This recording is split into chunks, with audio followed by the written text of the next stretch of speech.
Today we're covering the buyer objection of I'm waiting for the market to go down before I purchase.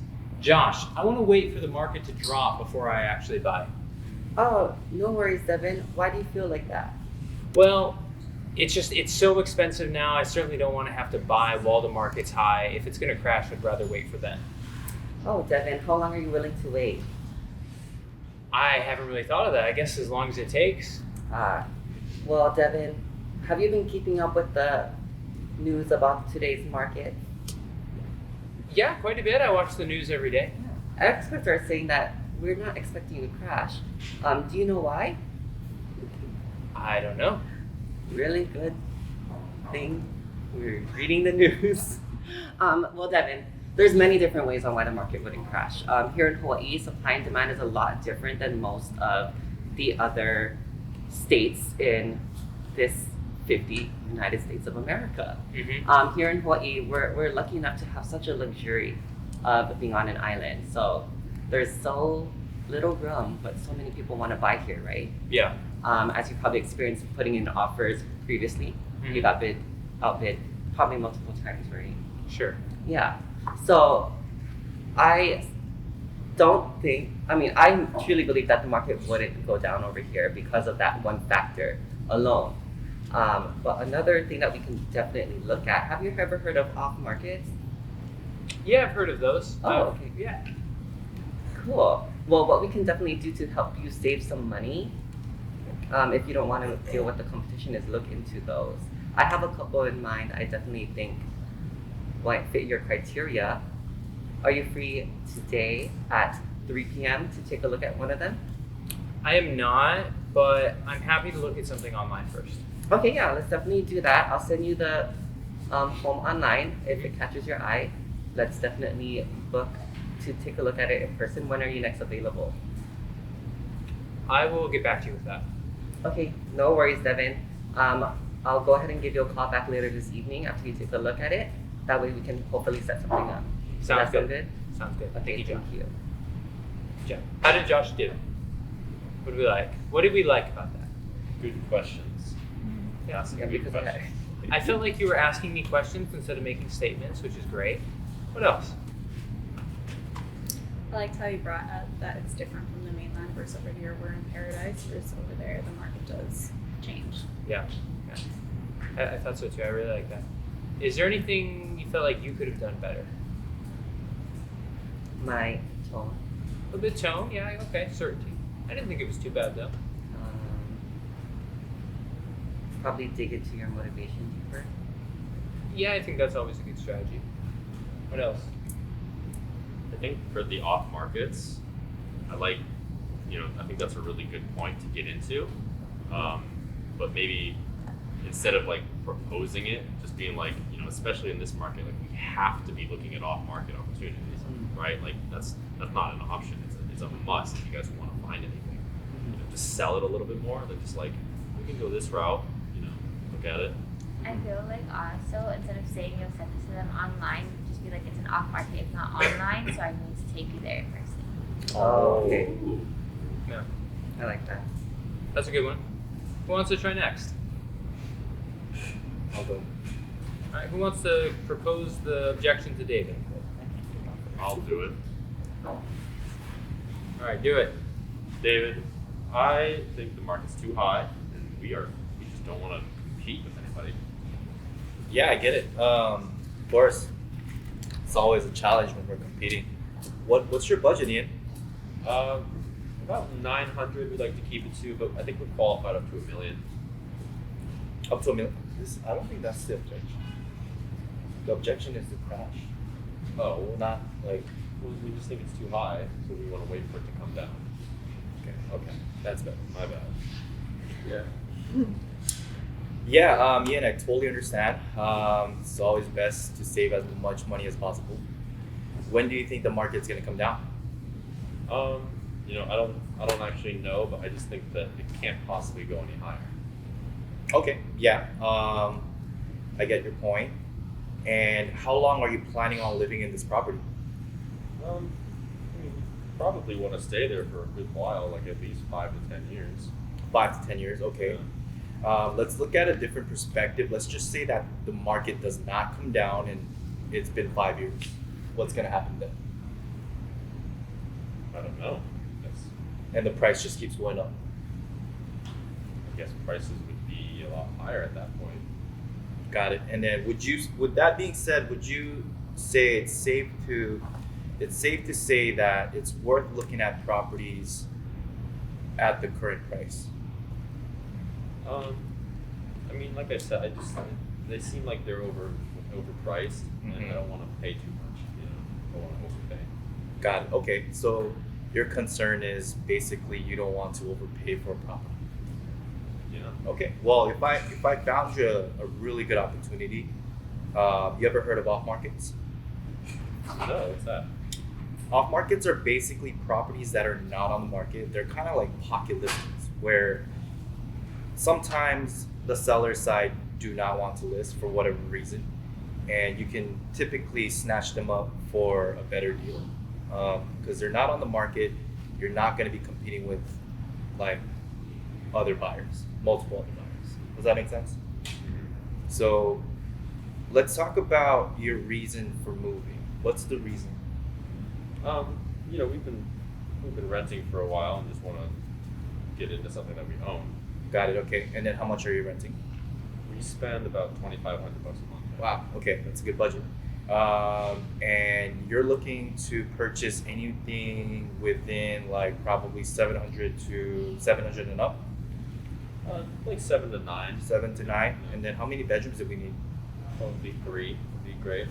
Okay, 3 bedrooms. Bathrooms, how many?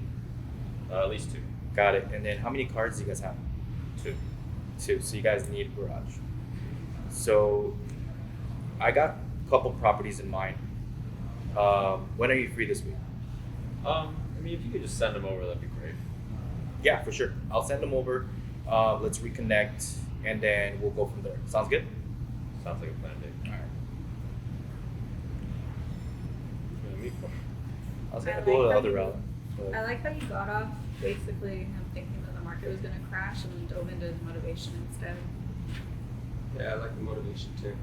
If they need to move, they need to move. I was gonna say like we gotta start because you don't want to be the type of buyers that get squeezed out of the market because nobody knows what's gonna happen, you know. And then if you're gonna wait like 5 years and the market goes up, like what are you gonna do then? You know what I mean? Like, so kind of give that That's already what's happened with a lot of people. give a They thought waited. of the pain versus pleasure. Like, You know, maybe even use an example of someone of a property you know about that someone didn't act on and then oh yeah, for sure. I mean, you could use real numbers too and say like $500,000 property. I mean, last year properties went up 25%. Now, like I can't imagine that's going to happen every single year. If it did, that'd be insane. But even if it goes up 10% a year, 500,000, 550, 600,000, like after 5 years, that could be almost $700,000 for the same exact property. You know, so you kind of just lay out the numbers for them. Did you my math right? Thought it was 22% now. Yeah. Close enough. I like how you told him he needed a garage again. Yeah. You need a garage. You need a garage. You got 2 cars? You Don't need worry a- about parking stuff. You need a garage. Do you always say that? Works. What if They're there's- like, I've had a call where I was like, What yeah, if- you need this. And they're like, oh yeah, we do. What if- We do. What if it, Yeah, like, what if have you fun? can't get a garage? Huh? Like a carport is fine. You need a carport. Yeah, someplace. You gotta set it low. And instruct them And in the then garage. you find the garage. They're like, oh, this guy knows what we need. This guy knows what we need. Look, We need street park. I can see that. Although garage is a tough one though, sometimes, right? I mean, Depends but where then they're again, looking it's for. like it's your job to get them. It's better to go that route than, you know what I mean? Like, say like, oh, I'm gonna lowball you. You know, just do the best deal because you're looking out for their best interests. we're constantly telling them what they can't have. It's like path of least resistance, they're just gonna find somebody that tells them what they want to hear at a certain point, you know. I like that. Anything else? The only thing I would say is I think you did the same thing that Josh did in that when they said they wanted to just see it online. You said, yeah, I'll send it online, and rather than meeting, right? Did you say like just send it to me? Oh, And then you were like, okay, I'll send it over, versus actually setting an appointment. Yeah. I would have said like the only thing, because sometimes you just can't get around that. People would be dicks, but like the only thing I would do further than that is like say, okay, I'm gonna send you the property. I'm gonna call you at this time to follow up and see, you know, what you thought. I was gonna say, oh, I can't send you these off markets. They're client exclusive. You'd have to meet me at the property. I can't give you any information. I was gonna go that route because you can say that, Yeah. Yeah. but I just like whatever. I send it in. Wait, is it better to say that? It keeps them on the hook. You know what I mean? Like this is a great price. You're not gonna compete, but I can't. Nobody else- I can't nobody else share knows exactly. about I these can't share this Right. information with you. This is client privilege. It makes them also feel like they need to work with you specifically to get these deals. But the main thing is like I found the concern. The concern was he didn't want to overpay. It's not because he wants to buy on a crash. He just didn't want to overpay, and then you just like, okay, so if I found you something that you're not gonna overpay, right? And then okay, good. So that's why you have to listen. Do you think when you tell them that, you're going to find something that they're not going to overpay and you get them to meet with you, eventually they're going to loosen up to just see normal listings that are on the MLS, or you're going to have to start sending them pocket listings? Well, you gotta have pocket listings. Well, we have pocket listings, you know. And when you meet them, depending on the relationship you have, right? So you show them both what's on the market and what's off the market. Just kind of hook them in, Yeah. right? All my buyers, like I'm still sending them good listings that come on, but I'm on the back end. I'm looking for pocket listings at the same time. Okay, Eric, your turn. Oh, crap. He's calm. Objection. All right, Eric. We don't want to overpay. We want to wait. Wait, I'm confused. Am I going? Yeah, me and my significant other here. Whoa. We don't want to overpay and We need a garage. and you know we want to wait until the market goes down. Okay, David, I completely understand. Most people are in the same position as you. I actually had people a few years back in the same exact position as you, not wanting to overpay. I felt like if I was in your position, I would be feeling the same thing. They go ahead and wait. We had buyers that waited, and we had buyers that bought. Now, do you want to guess which ones were happier? Buyers that waited. No, the buyers that are waiting are actually looking for a place right now, and not too happy that they missed out on a market that kept going up. So why don't we go ahead and meet up this week? I can go over, explain the market, everything that's been happening, and we can update you on everything that's happening. Are you free this week? Yeah, free anytime. All right, let's meet. I'll see you at 5 p.m. All right, 5 p.m. it is. That's cute. What a story I there. know. What a story! Yeah. And just go cut to the chase. What do you Wow, think I is like happening? that. I like that. What do you think is still alive? Yeah, I like that, but you should have.